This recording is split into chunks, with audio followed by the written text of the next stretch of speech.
It is not just here in America, but in other countries such as Canada. They are finally going public and admitting their mistake about Afghanistan.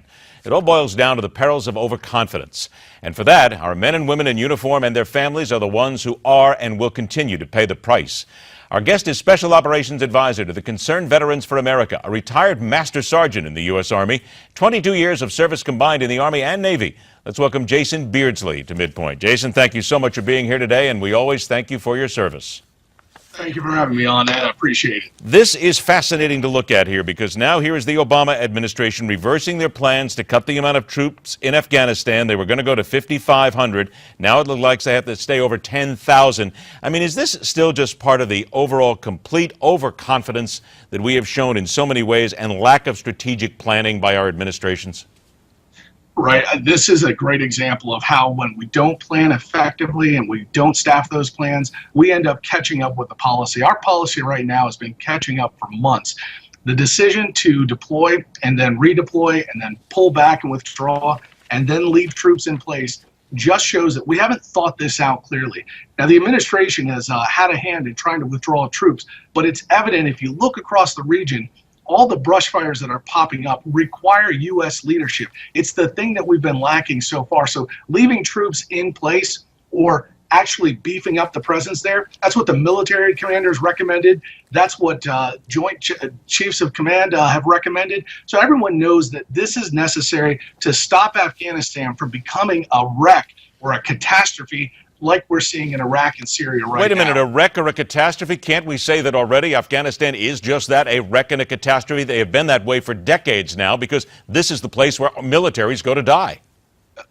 There is no doubt that we've had some difficult times there. When I say a wreck or catastrophe, I'm talking about even worse. The unraveling that you see in Syria right now with ISIS and the Shia militias pressing against there, the fact that we've just lost our embassy in Yemen, the unraveling you've seen in Libya, where we had a somewhat of a stabilized state, we deposed the dictator, and now it's even worse there. So if you want to talk about how things get worse, the answer is something like redraw our troops and retrograde operations rather than beef them up and contain the situation. You know, one of the phases we've talked about in unconventional warfare is called the demobilization phase. In other words, we don't quit the war before it's over and then pull our troops out and expect to have any sort of substantive win. We have to demobilize the Afghan militias and those people we've trained to fight. We haven't done that well yet. So we're in the middle of sort of a seventh inning stretch, if you will. This thing is far from over. Why do we allow ourselves, Master Sergeant, to continue to be stuck in this, what I call circling around the drain theory that we have, where we also believe that the Taliban will come to the negotiating table, and they do want to talk peace? Every single time this happens, all that happens is we Americans and the military, we are strung out, stretched out, and peace never happens. How do we stop this drain? Well, we stop it with clear leadership, and this is not the kind of leadership that relies on fantasies or the feel-good policy that, hey, if we just withdraw and meet with the Taliban, all the conditions will be set on the ground. The kind of leadership we need says we go in with overwhelming force. We have a plan and a resolution that's backed by Congress. We staff it and resource it, let the military design the plan, and when we go in with overwhelming force, we have the ability to constrain the enemy. But expecting them to come to the table and negotiate from good faith terms, that is untenable. And that's the position we found ourselves in. And by the way, where we're hurting most is when U.S. service members, peers of mine and brethren, are out there every day fighting the same enemy, the recidivism from places like Guantanamo, where we're quick to release our captives and get them back on the battlefield. That's asking them to get back in the fight. Keep in mind, we have not seen an end to hostilities. So without that end to hostilities, there's no way we can repatriate those Guantanamo prisoners and expect anything less than to meet with them again on the battlefield.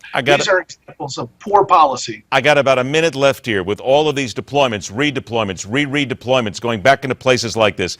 Your experience and those that you talk to, are the members of the military just getting tired of this and they become even more aggressive and even more angry every single time they go over there, realizing they're not given the tools to get the job done and they're still dying for a country that doesn't really count?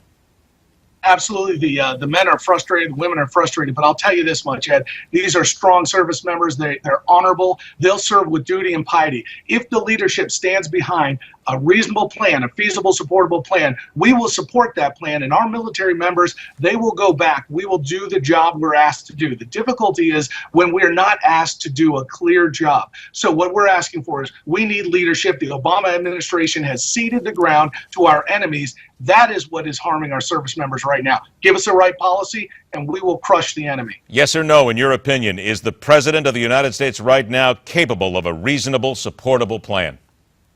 Based on history, I'm going to say no. We'd love to see it, but again, hope is not a plan. Hope is not a plan. Well put.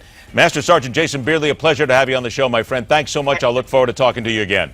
Thanks, Ed. Look forward to it. Take care. All of 24 years of age, and he may be the person who sets a new course for the National Football League, one that the league will do its best to change to fit their narrative. That's coming up next, right here on MidPoint.